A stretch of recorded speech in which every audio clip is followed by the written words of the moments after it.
Fred Hutto over the Electronic Instrumentation program. Talk a little bit about what is electronic instrumentation. Electronic instrumentation, like Mr. Nathan said, is somewhat of a niche in that industrial environment. Instrumentation is the use of instruments to measure, produce, and troubleshoot some type of product. Like you said, whether you're making electricity, whether you're making toilet paper, whether you're making bearings, whatever your product is, you've got some type of process. And instrumentation is all about measuring that process and controlling that process. You know, I like to tell people that the E stands for everything and the I stands in between. So we're working on everything and everything in between. But it's a great field. It's done me well. We're ABET accredited, which is the Accreditation Board of Engineering and Technology. And you know, to the student, what does that mean? It means that when you graduate, that diploma looks good to your future employers, hopefully. It means our program, we're doing what we're supposed to do to maintain our accreditation. Some of our objectives, identify and solve problems in the EET or EIT industry across wide ranges of applications. That's the number one things that these employers want. They want somebody that can identify a problem and then go about fixing it. And these students, they hear us talk about troubleshooting, identifying problems, fixing it, but they don't realize they don't know how to use the equipment that you have to use in order to troubleshoot. So like Mr. Mackey said, we're starting out learning about direct current DC circuits, say like your car, your golf cart, your boat that's using those electrical circuits. Those are DC direct current type circuits. They move into AC or alternating type circuits. That's your house. That's when you plug your refrigerator or your fan or whatnot, and that's all alternating current. We learn about the difference between the two. And then we have a class on digital circuits, which is also part of the PLTW, like Mr. David Odom mentioned. To teach, and everybody knows, whether you know it or not, the little green circuit boards that are in everything that you buy nowadays. That's getting into the digital circuitry. We want our graduates, to be successful professional workers. We want them to be able to work and communicate as a team across whatever area they're going. Y'all know in this COVID has taught us so much that a lot of work doesn't have to be face-to-face. So a lot of these, say, Zoom meetings or, emails or just communicating, our students have to be proficient oral and with written and oral skills. We want to enhance economic, our community. Hopefully, OCtech, we're going to have our students graduate, get out into the workforce, make money.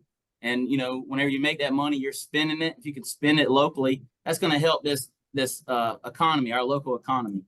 But like Waylon said, and Mr. Odom, there's plenty of jobs right here in the Orangeburg community, but just with the size and it's not a whole lot of competition, the pay isn't quite there considering what Charleston or Columbia or maybe Aiken or Greenville may have.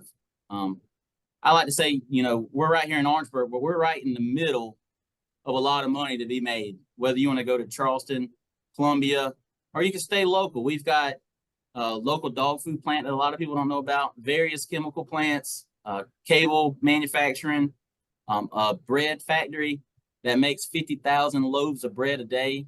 To me, that's amazing. But, if you want that, like Waylon said, the more money, or Mr. Odom, you've got to travel a little bit. It's not uncommon for our starting graduates in the Orangeburg community to be making $26, $28 an hour straight out of school. You get into the Columbia or Aiken or Charleston area, you're talking $33 to $35 an hour. And most of these places, you'll be mid-40s within 3 or 4 years. There's a lot of money to be made in instrumentation. And Mr. Nathan said it as well. Any kind of manufacturing facility is going to have one of these instrument or maintenance type technicians. Another of our objectives, we're going to adapt to the new emerging technologies. Like Ms. Jean said, years ago, before I was born, when this program come about, technologies were completely different than what they are now. We were transmitting signals through compressed air, 3 to 15 PSI. Now, y'all know it, but it's Bluetooth communication. Bluetooth is hot right now. They're wanting to be able to have this piece of equipment out there transmitting Bluetooth. It's not big, it's not full blown yet, but it's out there. We're talking about it. And one way we stay relevant is part of our this what we've just got coming up next month. Our lost my words. Advisory board. So we have an advisory board with local industry, from Savannah River site to Ineos, which is formerly British Petroleum BP down in Charleston, South Carolina. Savamo, formerly International Paper, in Eastover, South Carolina. Various Dominion power plants. R.E. Mason, they're a control valve manufacturer. Volvo, the automotive company, I think that's Somerville.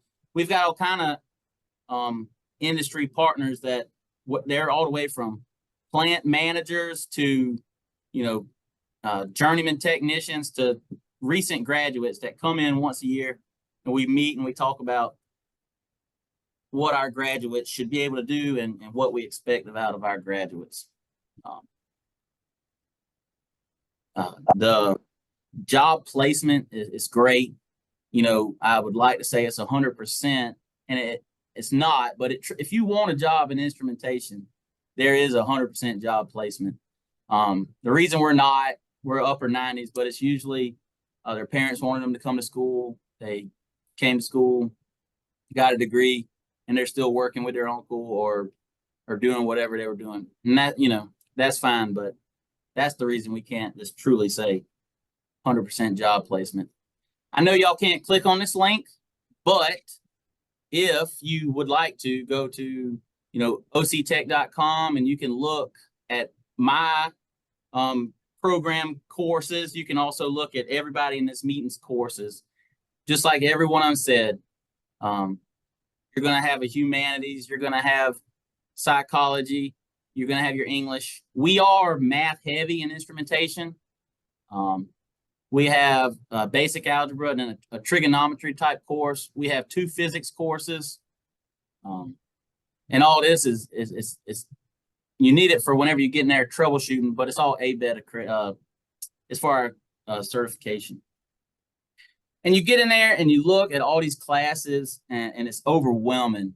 But one thing that we take pride in, it's about a 3-to-1 ratio. For every 1 hour of lecture, there's about 3 hours of lab associated with it. So you got to listen. We've all got to do it. Sit around, have a little discussion about some topics, and then we're out there getting hands-on for 2 to 3 hours after. It's a real good ratio. We focus on teamwork. One big thing that all these industry partners want is a technician or an employee that can work well in a team. You don't want somebody that's, especially in the electrical world, a lot of times you have to, per that NEC code that Mr. Nathan was talking about, or just safety in general, you have to have 2 people on a lot of your electrical type jobs. But like I said, we have multiple industry partners. These are just a couple of our active co-op partners, which I haven't talked about.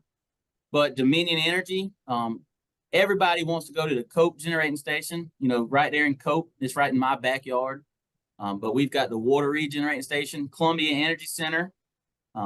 If you want to talk about more Dominion, we're good partners with VC Summer, the nuclear power plant up in Jenkinsville. And the pay there is outstanding. I hate to tell numbers because it's